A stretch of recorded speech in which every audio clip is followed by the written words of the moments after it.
Los procesos verbales, como ya lo he explicado, tienen dos formas de darse. Los procesos verbales y los procesos verbales sumarios. Es importante mirar cuál es la estructura de cada uno de estos procesos. Aquí reposa fundamentalmente la mayoría de la expresión de la oralidad en el nuevo Código General del Proceso. Vamos entonces a explicar estos dos procesos en su estructura.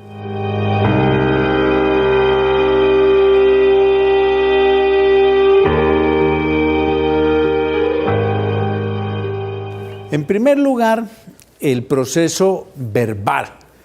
Es importante mirar que estos procesos verbales tienen una fase escrita y una fase oral. Pero es importante mencionar cuáles asuntos se ventilan mediante el trámite de un proceso verbal. Al proceso verbal se llega el conocimiento de aquellos procesos contenciosos que sean de mayor o de menor cuantía. Todos esos asuntos contenciosos que sean de mayor o menor cuantía y que no tengan señalado otro trámite en la legislación se deben ventilar como procesos verbales. Los procesos verbales, recuerdo, son la nueva forma procesal que sustituyó a los procesos ordinarios, a los abreviados y a los verbales de mayor y menor cuantía. Entonces, ocupémonos de explicar en primer término la fase escrita de un proceso verbal. En primer lugar, la fase escrita del proceso verbal se inicia con la presentación de la demanda. La demanda se tiene que presentar en forma escrita de acuerdo con todos los requisitos de la ley. El juez, frente a esa demanda, hace un análisis de si la admite, la inadmita o la rechaza. Una vez que la inadmite, pues concederá un término para que se subsanen los defectos formales. Si la rechaza, esa decisión puede ser susceptible de ser impugnada, tanto en recurso de reposición como en recurso de apelación. Y si es admitida, pues ordenará la correspondiente notificación del auto admisorio de la demanda. Tal vez uno de los puntos más censurables del Código General del Proceso es el de no haber autorizado la posibilidad de recurrir en recurso de reposición la providencia que inadmite la demanda. Eso ha generado congestión en los despachos, ha generado tropiezos más que beneficios. Una vez que el demandado es notificado formalmente del auto admisorio de la demanda, ese demandado tiene 20 días para los fines de ejercer su defensa. Las defensas que ese demandado debe ejercer dentro de esos 20 días, a excepción de la que voy a explicar como recurso de reposición, son las siguientes. En el primer lugar, guardar silencio. Contestar la demanda no es un acto obligatorio. Contestar la demanda o defenderse es una decisión que adopta cada quien. Por supuesto, quien debiendo ejercer un derecho se abstiene de hacerlo, pues lleva las consecuencias. No contestar la demanda tiene consecuencias adversas para cualquier demandado. Ese hecho se tiene como indicio en contra suya si los hechos son susceptibles de ser probados mediante confesión y además pues pierde la oportunidad de pedir pruebas a instancias suyas. El recurso de reposición. El recurso de reposición se puede ejercitar dentro de los 3 días siguientes a la notificación del auto admisorio para pedirle al juez que revoque su providencia admisoria para inadmitir o para rechazar la demanda. Tiene el trámite pues de un recurso de reposición común y corriente. En tercer lugar, contestar la demanda allanándose, es decir, aceptando total o parcialmente los hechos y las pretensiones. Salvo que el juez advierta colusión o fraude, cuando hay un allanamiento total, el juez debe dictar sentencia acogiendo las pretensiones. Si el juez advierte colusión o fraude o perjuicio a un tercero, pues no acepta el allanamiento y el debate continúa para decidirse en la sentencia.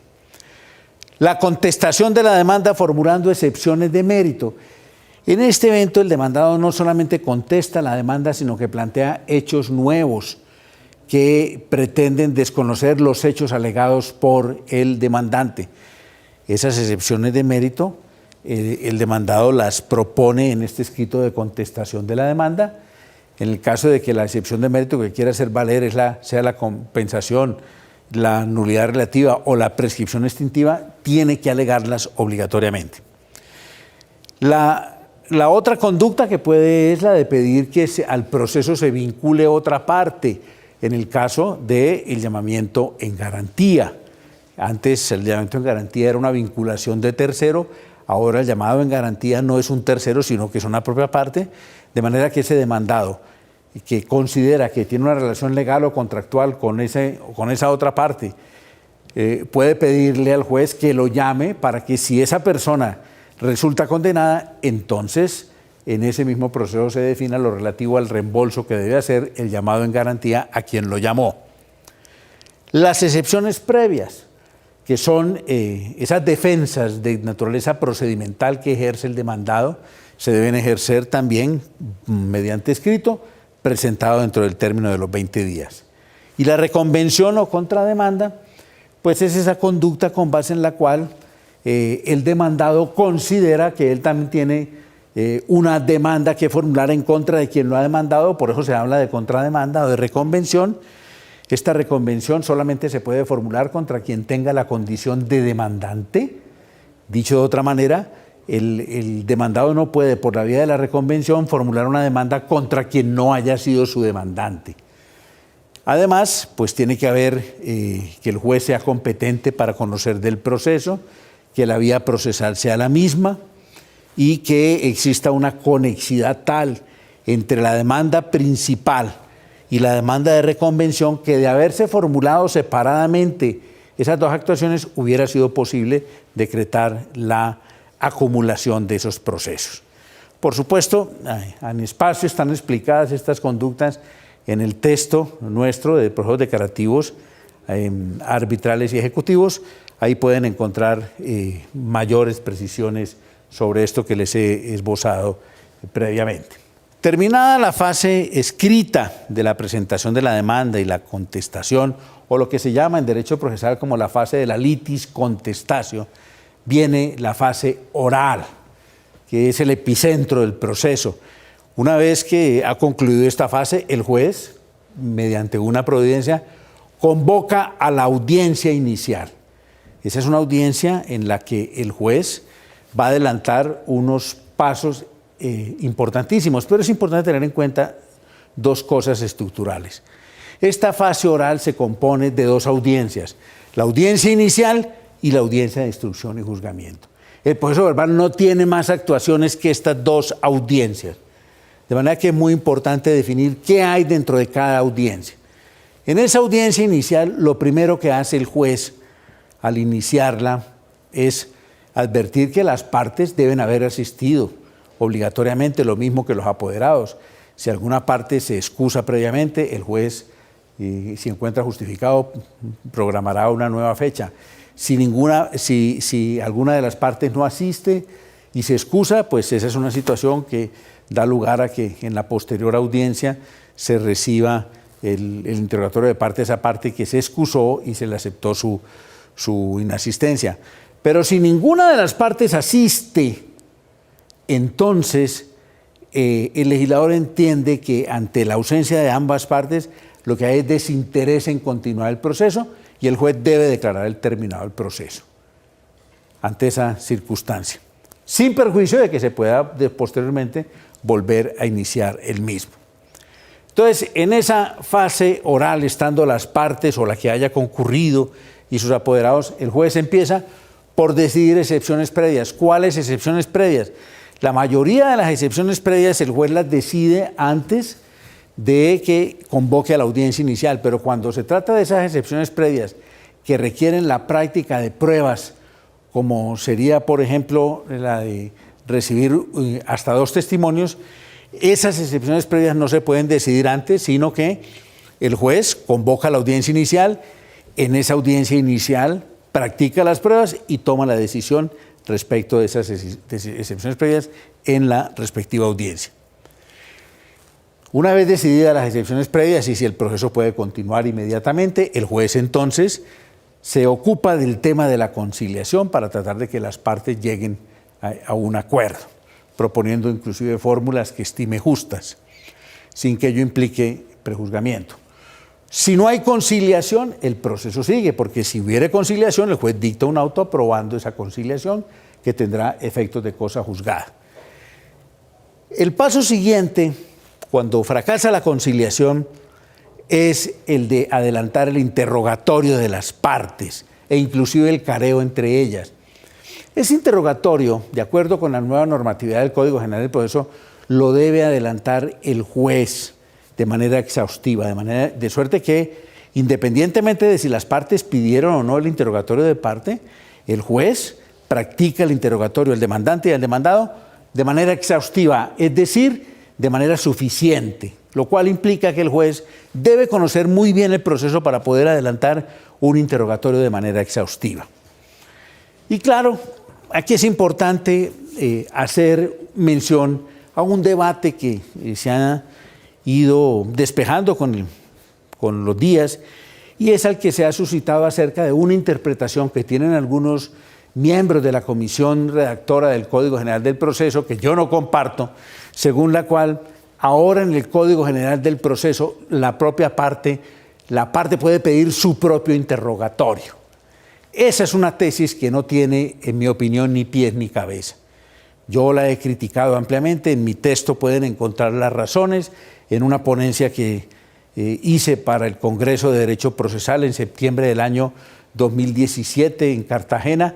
Allí está publicado un trabajo sobre eso, en el que yo doy las razones por las cuales considero que eso no hace parte de la legislación. No es cierto que el nuevo Código General del Proceso haya autorizado a una parte a pedir su propia declaración.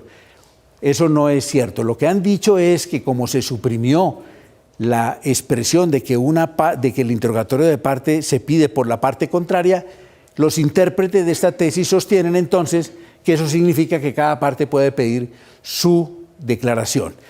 No se han puesto ni siquiera de acuerdo cómo deben interrogarse a esa propia parte, si como una parte con un límite de preguntas de 20 o si como un testigo en forma ilimitada, lo cual muestra la fragilidad de esa conclusión. Yo hago un estudio sobre esto, como ya lo dije, pero les digo solamente esto. El artículo 184 del Código General del Proceso, que prevé la práctica extraprocesal del interrogatorio de parte, prevé que el interrogatorio de parte extraprocesal solamente se puede decretar cuando lo pide la futura contraparte o quien tema que va a demandar a otra persona. Es decir, no puede suceder que para el interrogatorio de parte que se haga dentro del proceso exista una forma de practicarlo y que si el interrogatorio de parte se va a pedir de manera extraprocesal, entonces solamente puede hacer a instancia de parte. Esa manera de cambiar el medio de probatorio según se practique dentro del proceso o por fuera del proceso no está autorizado en el Código. De suerte que si el artículo 184 del Código General del Proceso dice que la prueba extraprocesal de interrogatorio de parte solamente se puede decretar a instancias de la presunta contraparte, eso significa que ese criterio sigue teniendo vigencia inclusive para cuando el interrogatorio de parte se debe practicar dentro de un proceso. Una vez evacuados los interrogatorios de parte, el juez hace un control de legalidad para verificar que hasta este momento se han surtido todos los pasos legales, exhorta a las partes para que digan si tienen alguna crítica frente al trámite, si alguna parte expresa inconformidad, el juez revisará y tomará las medidas pertinentes, y si ninguna parte hace ninguna expresión de inconformidad con el trámite, esa decisión tiene unos efectos importantísimos. ¿Por qué? Porque posteriormente ninguna de las partes podría venir a solicitarle al juez que anule la actuación por un hecho anterior a todo el momento en el que tomó el control de legalidad.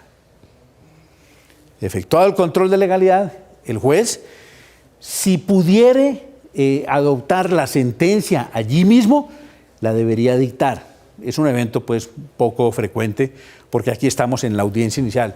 Lo que quiero significar es que la audiencia, a pesar de llamarse inicial, no se opone a la posibilidad de que si el juez encuentra que es posible dictar sentencia en ese momento porque no hay pruebas que practicar o porque las pruebas que se van a practicar son documentales, perfectamente puede dictar la sentencia en esa audiencia inicial. Pero si no es esa la posibilidad, entonces el juez decreta las pruebas que se van a practicar en la audiencia siguiente o antes, según lo que voy a explicar. Entonces el juez aquí, en esta audiencia, la cierra dictando o decretando las pruebas que se deben practicar, teniendo en cuenta lo siguiente. Si se trata de que el juez decrete la práctica de un dictamen pericial, nombra el perito y además le señala a ese perito que ese dictamen pericial debe presentarlo con 10 días de antelación a la audiencia de instrucción y juzgamiento. ¿Para qué? Para que las partes tengan la oportunidad de conocerlo antes y poderlo debatir dentro de la audiencia de instrucción y juzgamiento. Si el juez va a decretar una inspección judicial, cosa que en el nuevo Código General del Proceso parece una rareza, porque la ley no quiere que el juez esté practicando inspecciones judiciales, de allí porque se le obliga a la parte que pretenda probar algo que aporte fotografías, videos, etcétera. Pero si no es posible, decreta una inspección judicial. Esas inspecciones judiciales deben practicarse antes de la audiencia de instrucción y juzgamiento. Pero entonces, si decreta dictamen pericial o inspecciones judiciales, los practica antes de la audiencia de instrucción y juzgamiento y llegamos a la audiencia de instrucción y juzgamiento. Como el nombre lo dice, esto es como los americanos llaman el día del juicio, donde debe ocurrir todo lo que se espera del proceso oral. Por supuesto, si una parte no concurrió a la audiencia inicial, pero se excusó y el juez le acepta la excusa, el juez debe empezar por surtir el interrogatorio a esa parte que se excusó. Dicho de otra manera, quien se excusa de asistir a la audiencia inicial y le valen la excusa, no se libera de la posibilidad de ser interrogado o de la obligación de ser interrogado por el juez al iniciar la audiencia de instrucción y juzgamiento. Si no es el evento, entonces el juez inicia la práctica de las pruebas, oye los testimonios de los testigos que allí se encuentren. Si hay algún testigo que no asiste, en principio se prescinde de ese testimonio, sin perjuicio de que si el juez considera que ese testigo que no fue es importante que rinda declaración, lo manda a llamar o lo manda a conducir para poder oír su testimonio. En esta misma audiencia de instrucción y juzgamiento, el juez toma las previsiones para que se pueda controvertir el dictamen pericial, se oye al perito o los peritos que hayan intervenido, aportados por los dictámenes de las partes, y luego de evacuadas esas pruebas, surte los alegatos de conclusión de manera oral, 20 minutos cada parte, sin perjuicio de que se extienda a un tiempo superior, si así se lo plantean al juez y él está de acuerdo. Y luego de eso el juez está en la obligación de dictar sentencia inmediatamente. Si no puede dictar sentencia inmediatamente, puede suspender la audiencia hasta por 2 horas para dictar el fallo. Si tampoco en ese término puede dictar la sentencia, el juez deberá entonces anunciar el sentido del fallo, indicando si va a ser favorable o desfavorable, y en tal evento el fallo se va a proferir por escrito dentro de los 10 días siguientes. Por supuesto, si el fallo se profiere en audiencia, la posibilidad de impugnarlo tiene que ser allí mismo. Si el fallo se profiere posteriormente por escrito, la posibilidad de impugnarlo va a ser diferente dentro del término de ejecutoria de la respectiva providencia. Este es el proceso verbal. Ahora miremos rápidamente el proceso verbal sumario. ¿Cuáles asuntos se ventilan como procesos verbales sumarios? 2 clases de asuntos. Aquellos asuntos contenciosos que no tengan señalado trámite especial, que sean de mínima cuantía. Y también unos asuntos que de acuerdo con su naturaleza, cualquiera que sea la cuantía, van a vertirse por este trámite de proceso. Este es un proceso que está concebido de una manera distinta, no solo porque es un proceso de única instancia para que conozcan entre los jueces civiles y municipales, sino porque se permite inclusive la posibilidad de que la demanda sea presentada en forma verbal, no solamente escrita, sino también que la contestación se haga también de manera verbal e inclusive escrita. Hay unas restricciones en este proceso, como lo vamos a ver ya a continuación. La primera restricción es que una vez surtida la fase de la litis contestatio, por ejemplo, aquí la formulación de excepciones previas no tiene un trámite independiente, sino que se formulan por la vía de un recurso de reposición contra el auto admisorio de la demanda. Surtida esta fase de la litis contestatio, el juez convoca a una sola audiencia.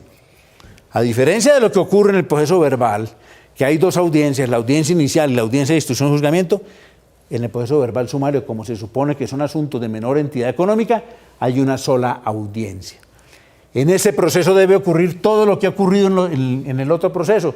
¿Por qué? Porque aquí, por ejemplo, lo que tenga que probarse por vía de inspección judicial se acredita mediante un dictamen pericial. En materia de testigos, los testigos no pueden presentarse más de 2 testigos por cada hecho. En materia del interrogatorio de parte existe la posibilidad de hacer menos preguntas.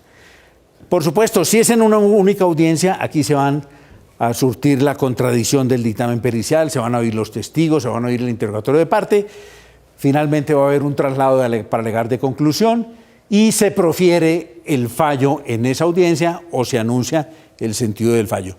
Con una claridad, y es la decisión que le ponga fin al proceso, la sentencia que se profiera en este proceso es de única instancia, de manera que allí termina el asunto. Estos son los 2 procesos que yo denomino procesos declarativos o de conocimiento propiamente dichos.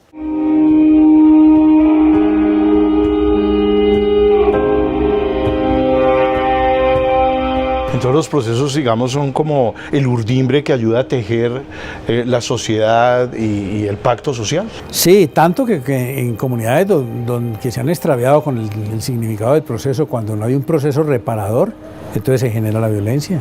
Aquí lo hemos visto cuando hay situaciones en la justicia que al ciudadano no lo dejan satisfecho, que le dan la sensación de que le hicieron trampa, de que lo robaron, y eso genera violencia. El proceso es un elemento sin el cual realmente ninguna sociedad civilizada puede vivir.